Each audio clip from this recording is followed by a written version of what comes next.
Bonjour, monsieur Patrice Olenga.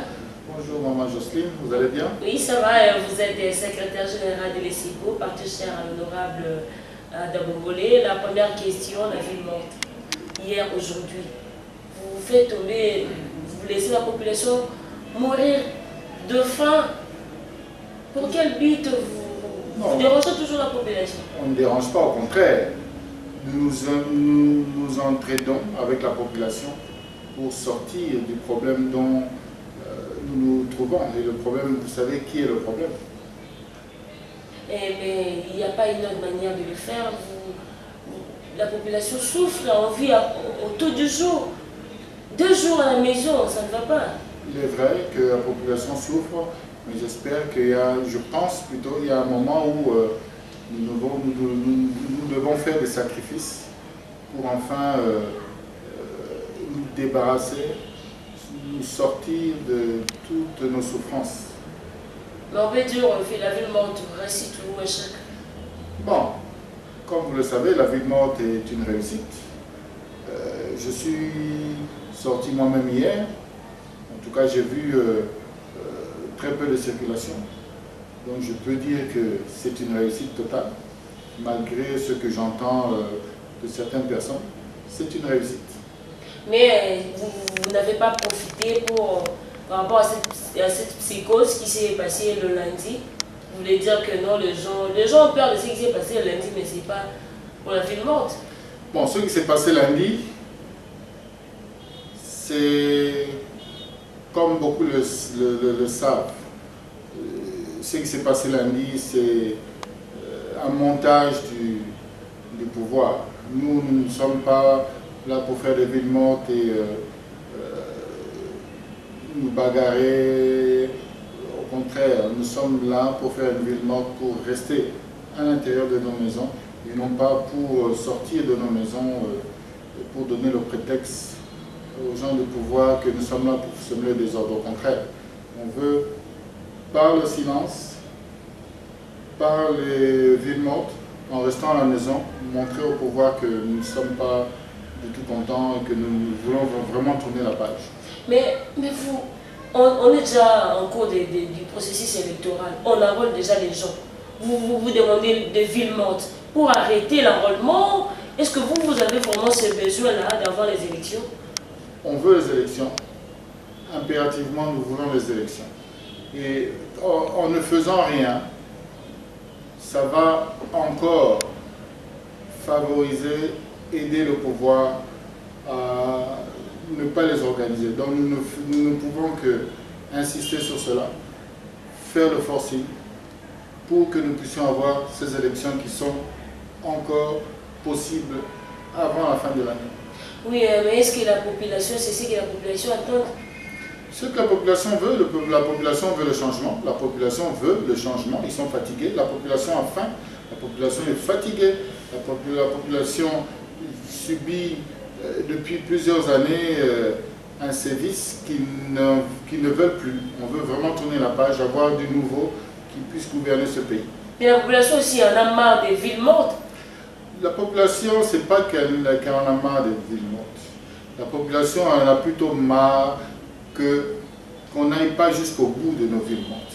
Au contraire, ils veulent qu'on aille un cran au-dessus des villes mortes, faire autre chose après les villes mortes, pour que nous puissions enfin tourner la page de cette souffrance. Mais le président Corneille, vous avez déjà promis des calendriers à la fin de ce mois.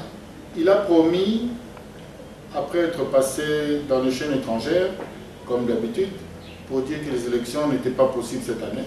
On a été chez lui faire le forcing, on lui a prouvé que les élections étaient possibles cette année. Il a promis de sortir le calendrier avant la date prévue et j'ai appris encore hier. Donc il veut se couvrir, je ne sais pas pourquoi. Il voudrait qu'il y ait une institution... L'OIF. Voilà. Que l'OIF l'aide pour élaborer le calendrier. Ça, c'est vraiment de l'irresponsabilité. Il devrait démissionner. S'il n'est pas responsable d'organiser, lui, en tant que personne devant être neutre, en tout cas, qui reste chez lui, qui démissionne. Mais vous, du côté de l'opposition, vous n'avez pas d'unité. Le G7 demande l'implication des Nations Unies. Mais l'OIF, c'est aussi une organisation. Pourquoi vous dites que si la CENI collabore avec l'OIF, c'est la faiblesse?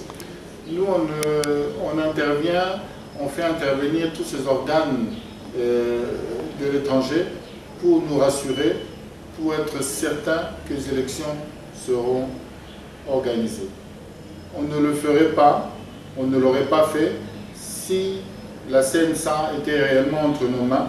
Là, on aurait pu guider, téléguider toute cette organisation-là. Mais là, toutes ces organisations sont entre les mains du pouvoir. Donc, on doit se couvrir, on doit se protéger parce que le peuple doit ne plus être déçu.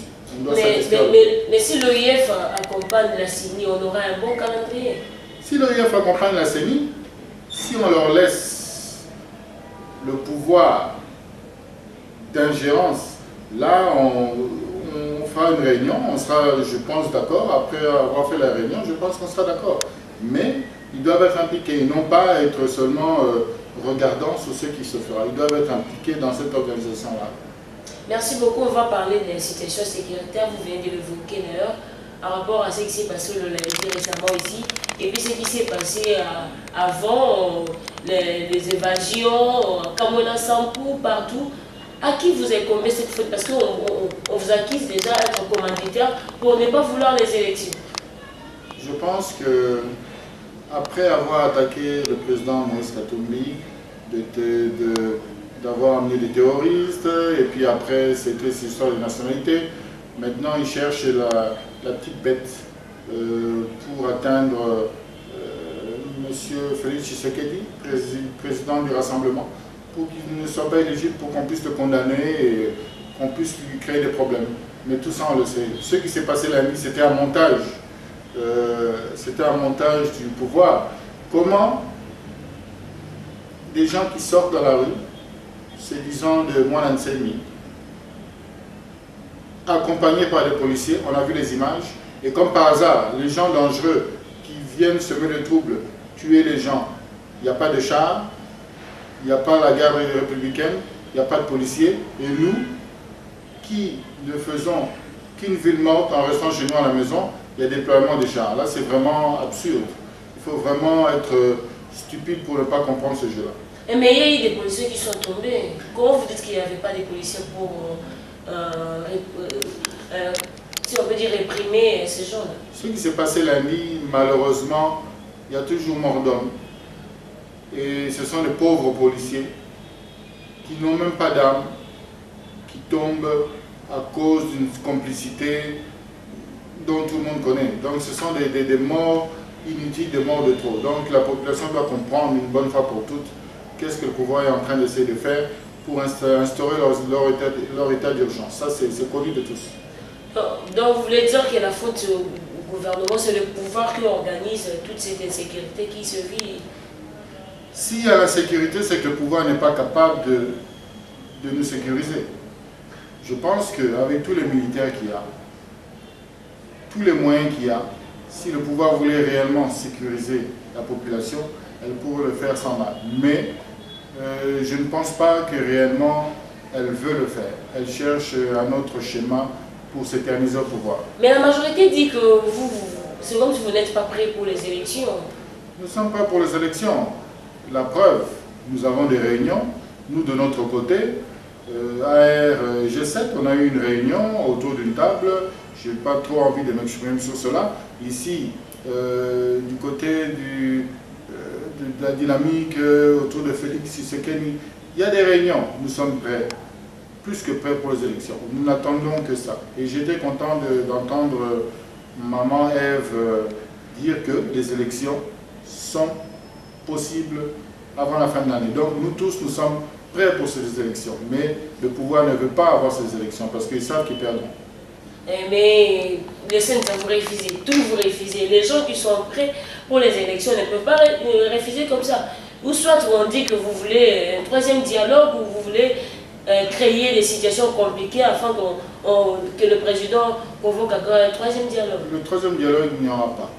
C'est ce qu'ils recherchent. Ils recherchent un troisième dialogue pour donner la primature, on le sait, au président Félix Tshisekedi. Nous tous, nous le savons. Il n'y aura pas de troisième dialogue, il y aura des élections. Et pour qu'il y ait des élections, nous n'avons pas besoin de la CENSA, on n'a pas besoin de la primature. Tout ce que nous voulons, c'est l'élection présidentielle en premier. Les autres peuvent attendre, mais l'élection présidentielle en premier. Merci et un mot à la population. Que la population se tranquillise, nous sommes avec elle comme toujours. Nous avons instauré et demandé ces villes mortes qui ne se terminera pas là. Il y a d'autres étapes qui vont suivre ces villes mortes et la victoire est certaine. Que la population compte sur nous, nous fasse confiance. Merci, Métis Patrice. Merci beaucoup. Lundi, pour que quand mardi il y aura psychose, il y aura du calme, les gens vont dire que non, on a respecté la ville morte. Non, je voulais dire...